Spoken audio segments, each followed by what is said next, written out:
Thank you to our participants, for those of you who are continuing with us this morning, and to anyone just joining now, welcome. Our next presenters are going to discuss the Census 2020 data products. And although our agenda noted that Mark Perry was going to be presenting, we have two presenters replacing Mark today.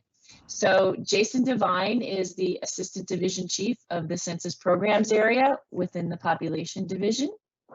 And Jason is joined by Alexandra Kraus, who is a survey statistician in the Population Division. So welcome, Jason and Alexandra, and thank you both for joining us today.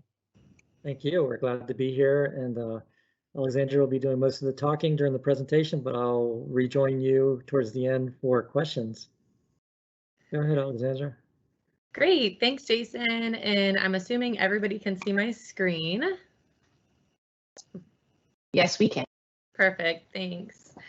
Yeah, thanks for that great introduction. I'm Alexandra Kraus, and thank you so much for having us today. We're pleased to provide an update on the 2020 Census data products.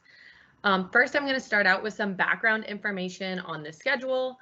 Then I'm going to go through each data product, followed by key developments that we've had over the past year. And then we'll also talk about upcoming work on the DHC. Lastly, I'm going to leave you with some resources that you might find helpful to look back on after the presentation. So we already accomplished a huge milestone, which was the release of apportionment on April 26. Apportionment includes the state total population counts. And next up would be the redistricting product. And we have this scheduled for release in August and September. So the August release includes the PL Legacy Summary File format, and that will be available on the FTP site. Now, I should note that these require additional handling to properly extract data from this format. But the September delivery provides a more user-friendly way to access the data, including our data.census.gov Data Explorer platform. And it's my understanding that the next presentation will go over this more. But really, it's an online browsing tool that has custom filters, so you can filter by geo, table, characteristics, and then you can also download the data set once you have your filters chosen. And now, so after apportionment and redistricting, the final schedule is not set yet for the remainder of the products, but the schedule is dependent on a few things. First, the schedule is dependent on the timing and release of the apportionment and the redistricting product. It's also been dependent on the 2020 census production files and the changes that we've made to post-processing. In addition, it's dependent on stakeholder feedback on the disclosure avoidance system that will be used for these products. And we can assure you that we will make time for that stakeholder feedback on the disclosure avoidance system. So apportionment does not undergo disclosure avoidance, but the remainder of the 2020 census data products do. Although all of the remaining data products use disclosure avoidance based on differential privacy, they were divided into 3 groups based on the differential privacy approach that will be used. So the first group of data products includes the redistricting file, the demographic profile, and the demographic and housing characteristic file, or the DHC. So since we've already released apportionment, the next product up is the redistricting file. It is the first file that includes demographic and housing characteristics for detailed geographic areas. The data identified by the states as required for redistricting under Public Law 94-171 includes data on the voting age population, race, Hispanic or Latino origin, occupancy status, and group quarters population by major GQ types. The redistricting product will be available down to the census block level and all geographies above that block level. Now, one update for the 2020 census, for the 2020 redistricting file compared to the 2010 census is the addition of 7 major group quarters types. which were provided as a separate product in the 2010 census. Including these data in the redistricting file allows us to better meet state redistricting needs. And as previously mentioned, we will provide the redistricting data to all states as the PL Legacy format, summary file format, in August. And we will provide the full toolkit of redistricting materials to make the redistricting data easily accessible by September 30th.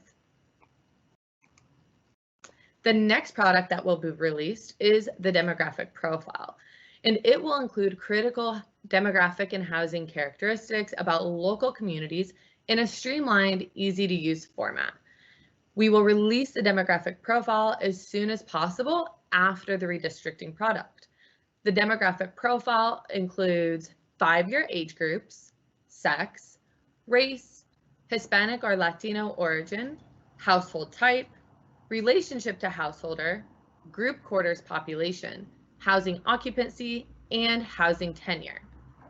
The demographic profile will be available at the place and minor civil division level, along with geographies above that level. After that is the demographic and housing characteristics product, or the DHC, which will include a lot more tables for the demographic and housing tables. This will be a subset of the tables that was previously included in the 2010 Census Summary File 1, or SF1. The DHC subjects include age, sex, race, Hispanic or Latino origin, household type, family type, relationship to householder, some subjects provided for major OMB race ethnicity groups, group quarters population, housing occupancy, and housing tenure. Although the lowest level of geography varies for the DHC product, most tables are available down to the census block level, and of course, all geographies above that level. However, some of the tables are only available down to the tract, county, or state level, and the geographies above that level. So now that I've discussed the first group of data products, that is the redistricting product, demographic profile, and DHC, I will discuss the second and third groups of data products. The second group of data products includes the detailed demographic and housing characteristics product, or the detailed DHC. As previously mentioned, the detailed DHC uses disclosure avoidance methods based on differential privacy, but it utilizes a different approach compared to the first group of data products. The detailed DHC includes a subset of tables from the 2010 Census Summary File 2, or SF2, and the 2010 Census American Indian and Alaska Native Summary File, or AIAN-SF. These provide data on detailed race, ethnicity, and tribal groups. And for the first time, we'll see data on detailed white and Black African American given the new write-in on the data collection instruments. In addition, the detailed DHC includes average and complex household person joins from the 2010 Census Summary File 1 that were not included in the 2020 DHC. So the complex person household joins include tables with population counts by household family type. We are still determining the tables and geographies for these tables, so stay tuned for more information. After that, a third group of 2020 census data products will include the public use microdata sample, or PUMS file, the Congressional District Demographic and Housing Characteristics product, and special tabulations. Again, all approaches will use disclosure avoidance methods based on differential privacy, although the approaches to differential privacy will differ. So over the past year, we have been very busy collecting data, reviewing data, and releasing apportionment, but we have still made substantial progress on other 2020 census data products, in particular, the development of the disclosure avoidance system that will support the redistricting product. For example, We resumed and extended the Census Advisory Committee for Differential Privacy Working Group, which is currently focused on redistricting product, but will soon start working on the DHC. We have released multiple privacy protected microdata files, or PPMFs, and detailed summary metrics for the redistricting product, which the most recent release was on April 28, 2021. I'm sure Michael also talked to you about this, but for those of you who are not familiar with the PPMFs, the Census Bureau takes the pre-swapped 2010 data, adds noise using the new disclosure avoidance system, and produces a new microdata file that is privacy protected. That way, the Census Bureau and the public can analyze the impact of differential privacy. And the detailed summary metrics are an additional resource to easily compare the tabulated PPMF data to the published 2010 census data. So, for example, the detailed summary metrics provide that Loving County, Texas had 82 people in the 2010 census, but 77 in the most recent PPMF, a difference of 5. So the detailed summary metric provides an overall summary of accuracy, and in the most recent PPMF, on average, counties gained or lost 5 people, and so this was similar to the example I just gave. The sharing of these demonstration data was in response to external feedback. So previous PPMFs had a global privacy loss budget of 4.5, but we increased the global privacy loss budget to 12.2 for the most recently released PPMFs. Further, the privacy loss budget was reallocated to improve accuracy for a specific set of redistricting and Voting Rights Act metrics. We encourage you to take a look at the PPMFs or detailed summary metrics and provide feedback by May 28, 2021. DCEP is expected to make a decision on the final PLB in early June. In the past year, we have also decided to split the development of the disclosure avoidance system for the first group of data products into 2 stages. That is, one approach for the redistricting product and one approach for the demographic profile and demographic and housing characteristics file. In terms of updates to the DHC, we added additional race by Hispanic origin iterations, and we are currently developing a timeline and plans for work on the DHC disclosure avoidance system. Regarding the second group of data products, we determined the name and scope of the 2020 detailed DHC, and progress is being made on the disclosure avoidance system to support the detailed DHC. Thus, we are working on the disclosure avoidance system for the DHC and the detailed DHC concurrently. But for all 2020 data products, outreach with stakeholders and advisory groups has continued and helped us inform decisions along the way. So as I mentioned, we have made substantial progress on the disclosure avoidance system for the redistricting product, and now we are planning the work for the DHC disclosure avoidance system. Experts from the Census Bureau's Population Division and the Social, Economic, and Housing Characteristics Division are refining targets for the DHC disclosure avoidance system. DHC privacy protected microdata files, or PPMFs, will be released to allow the public to assess the accuracy and privacy protection of the DHC tables using the 2010 census data.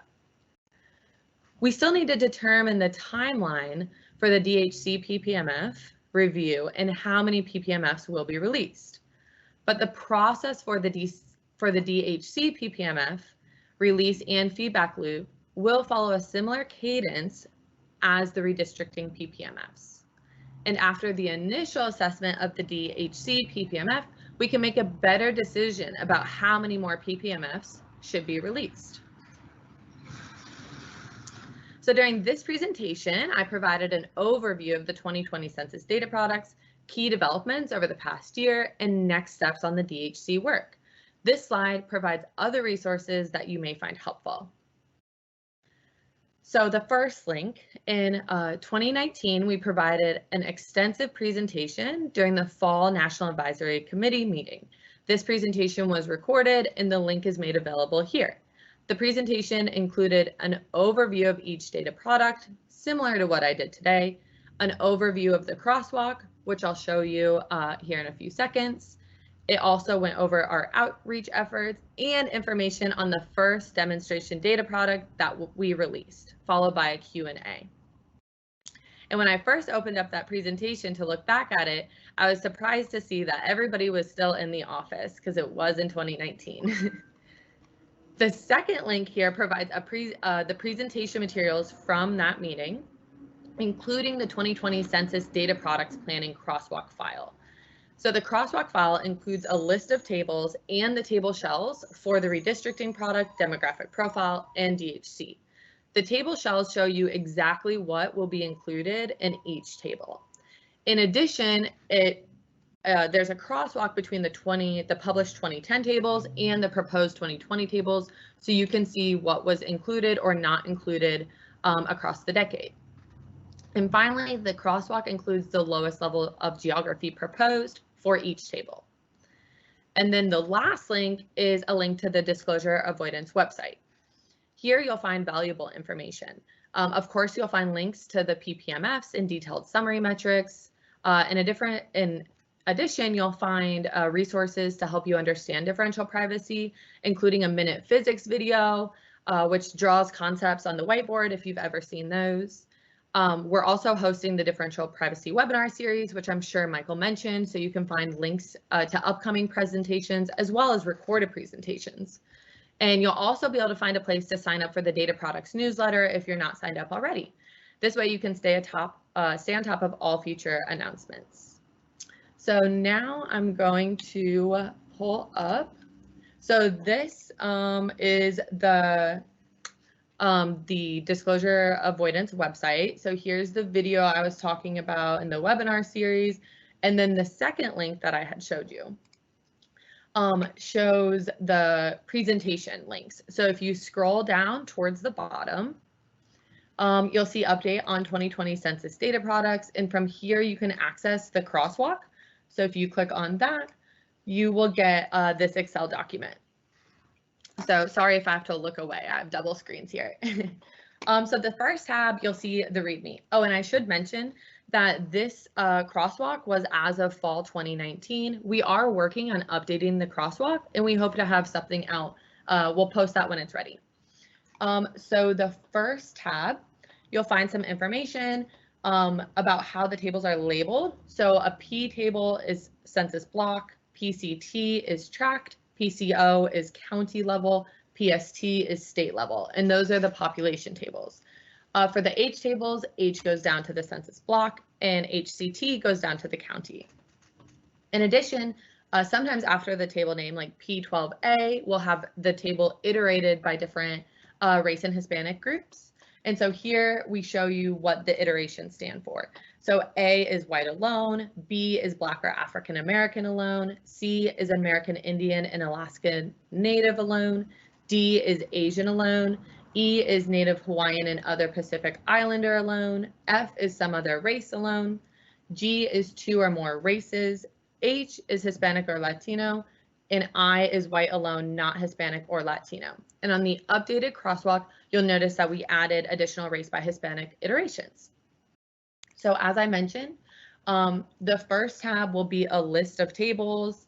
It will show you the 2010 table number, the updated table number. So you can see here, this table was NA for 2010, meaning it wasn't published as part of the redistricting data product. And then here we have the new table number. You'll see the lowest level of geography, although you can also identify that based on the table ID. And then, as I mentioned, the table shell kind of shows you exactly what's in it. So we do the same for the demographic profile, list of tables, followed by the table shells. And then we have the DHC crosswalk, which you can see the same thing here. And as I mentioned, there is some outdated information. So for example, originally we hadn't proposed including some of these tables because they were already included in the PL, but based on external feedback, we are now proposing them to be included in the DHC. But again, you'll see like some are not supported for 2020, but they might still be available in the detailed DHC. So that kind of shows you that. And you will notice if you look at this that most of our tables that were supported in 2010 are also being supported in 2020. So thank you so much, and we definitely look forward to your questions. Hi, Alexandra. This is Jennifer. While we wait for some questions, can I ask a question? Yeah, that'd be great. Okay, so you were talking about how differential privacy will be applied to both the DHC and then the DDHC products, but will be applied a little differently. Could you maybe elaborate on that a bit? And can you clarify, does that mean that, for example, say we were looking at, age breakdowns or race breakdowns in one product versus the other, will we see the same data, or could we see some differences? Hi, this is Jason. I can try and answer that. I think you had a differential privacy presentation earlier, so you may already have some background information for this. The way we tried to describe it in this presentation is we tried to come at it from the perspective of the data products, and we described how there's these, you can think of it in terms of these three different categories that are all using kind of the underlying science protecting them as differential privacy, but they all use different approaches or slightly different approaches how that's applied. The first set of products, the PL product and the detailed housing characteristics file.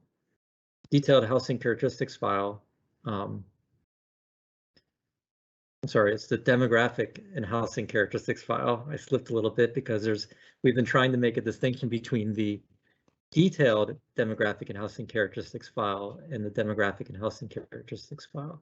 So the PL product, as you hear, is kind of it's only those variables that are required as part of the redistricting requirements.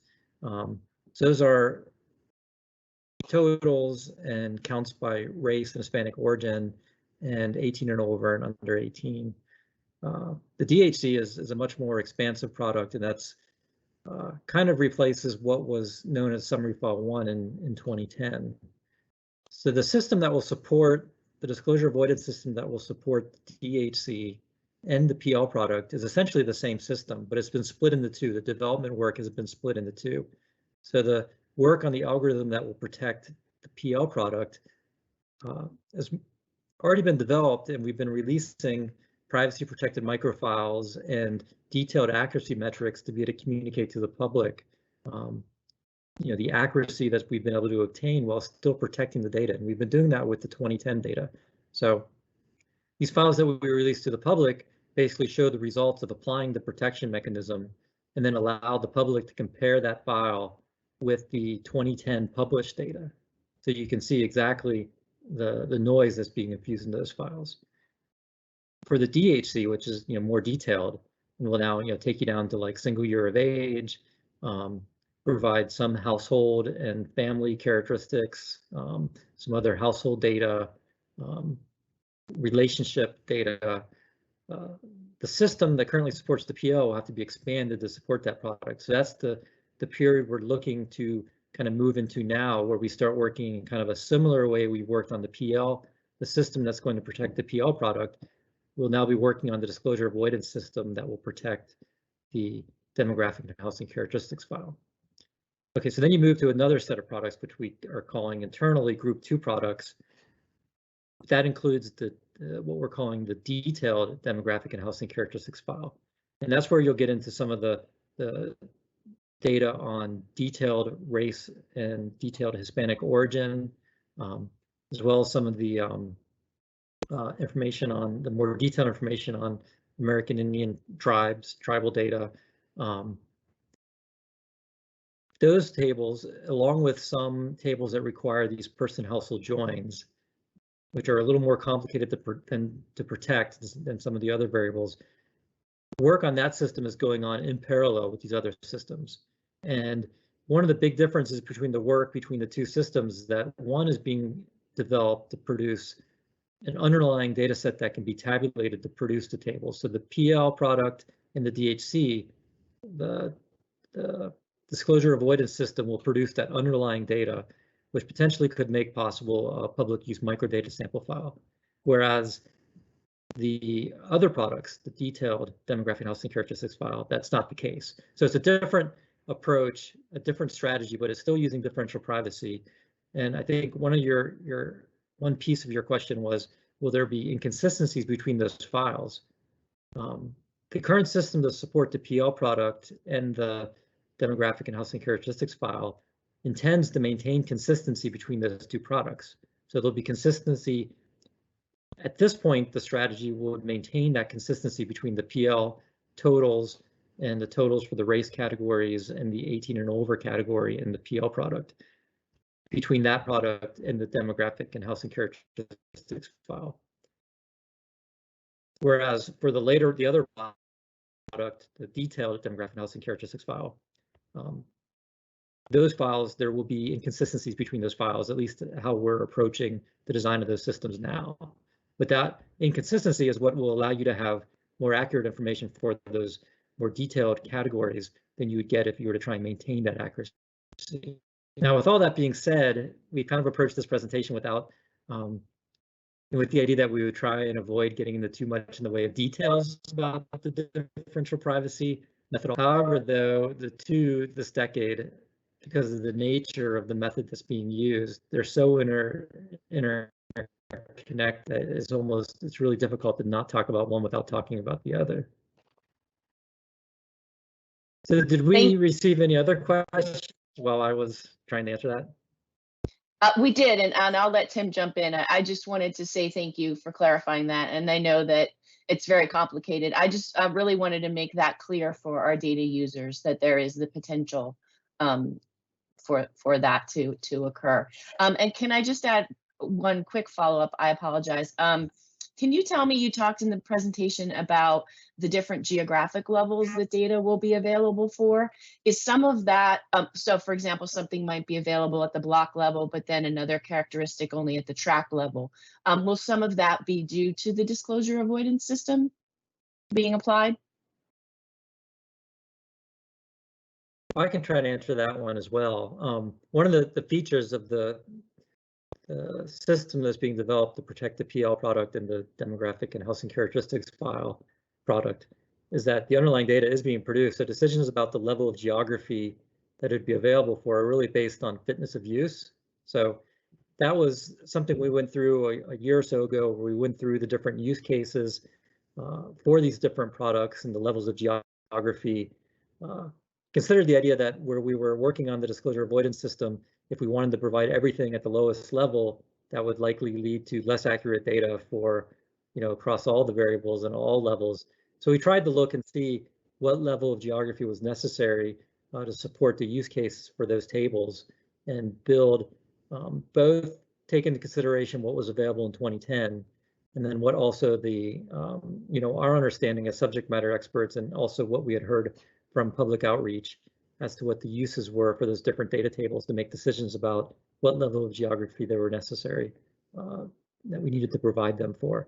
So there was still, as we work through, like I said, we have, as Alexandra kind of described, we're entering this period where we'll be working on the formulation of the system and the final sort of tables that will be included in the demographic and housing characteristics file, although that largely has been settled a year or so ago as we went through a similar period of outreach and discussion about what was going to be included. I think there's still some room for decisions to be made, especially if, as we work through the application of the disclosure avoidance, we see that we're not able to obtain the accuracy necessary at certain levels of geography, or if we are, maybe we could go to lower levels of geography. Yeah, and just to piggyback off that, that's also a great thing to use the crosswalk for. And so you'll actually notice that some of the tables, like some of the tables proposed for 2020 that are only available down at the county level, in 2010, they were only offered at the county level as well. And so, yeah, that's just a great point of, you can also see like if the geography changed between 2010 and 2020. Yeah, that's an excellent point. I mean, 2010 was our basis for starting all of this, and that's where we tried to maintain the tables at, was the level of geography they were available for in 2010. And as Alexandra said, that crosswalk, you can look at that and you can see kind of the plans as they currently are, and at what level of geography each table will be available for, as well as the tables that are not going to be included in the DHC, but were included in Summary File 1 in 2010. Thank you very much for that information. Hi, Jason. We have a question. When does the DHC and the DDHC product release to the public? Is that released alongside the PL file? Well, as Alexandra said in her presentation, the schedule for the release of the products beyond the PL has not been determined yet. A big part of that is because we want to make sure we have time to provide these demonstration products to data users and stakeholders so that they can review the results of applying the disclosure avoidance methodology and provide feedback to us on how to best sort of tune that methodology for the products. So once we kind of work through what the timing of that will be, then we'll be able to hopefully be able to provide some clearer idea of when those products will be available. And we did mention the demographic profile too, which is kind of tables that are also available from the demographic and housing characteristics file. So the idea is those are kind of a subset of tables from the larger product for a subset of geographies. So those would go out first after the release of the PL product, sooner than we could release the sort of full set of products from the DHC. Thank you. Nate has a question. He says 40% of counties have small population sizes. How does that affect data at the block level? Well, I guess I can try and answer that. I mean, we know counties, a lot of counties are smaller, a lot of places are smaller. The blocks and the tracks and census geography tend to kind of follow, like tracks seem to are designed to have kind of a range of population size with to be built around the idea that they want to have a certain bound in terms of the population that's included at the track level. But blocks can vary. So yeah, I mean that's something that will be in the data products. The data that's available at the block level will be available at the block level across the country. For example, the PL product is at the block level, and it will include data for blocks. I'm not sure if I answered your question or not. If you want to kind of follow up a little bit, I can maybe try and provide a more focused answer.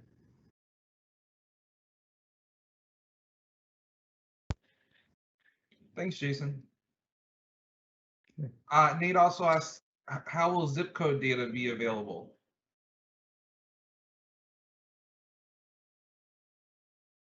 That's a good question. I don't have an answer to that question at this point, because I know, as Alexandra mentioned, when we say a table will be available at a certain level and then above, I know that includes many different types of geographies, but I don't know if that includes zip codes. I think there has been special products that were released that include data for zip codes, but I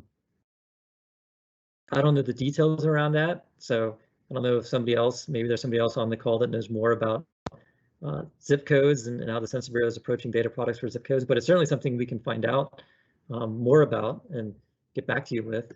And I think, yeah, I'll just leave it at that. I'll make a note to myself to look into that to find out what the answer to that question is. Thank you. Looks like we're waiting for some more questions to come in, so maybe I'll take some opportunity to ask one of my own.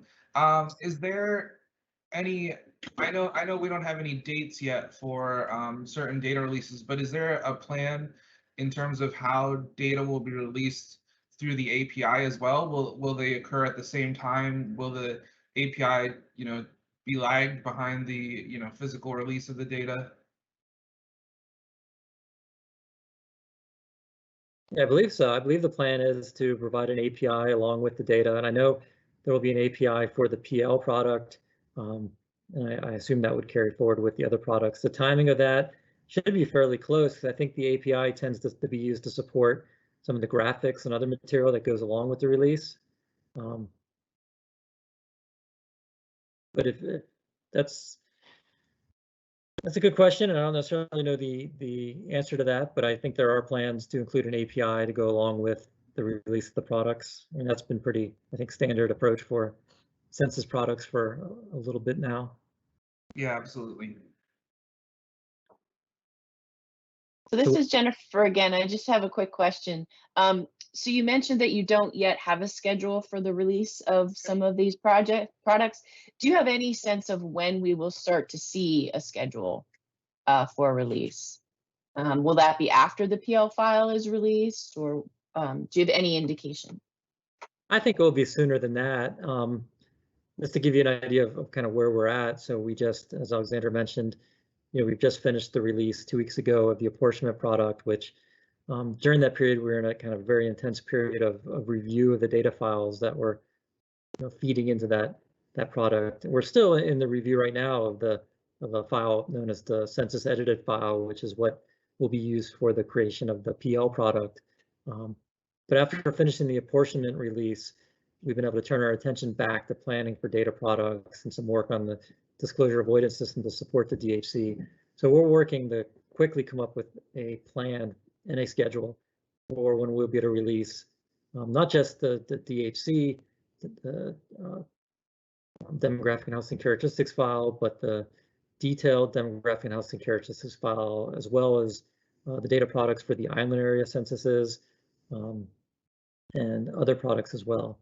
So I don't think you have to wait as long as wait until August to start seeing some better indications of what we think the timing of these releases may be. Thank you.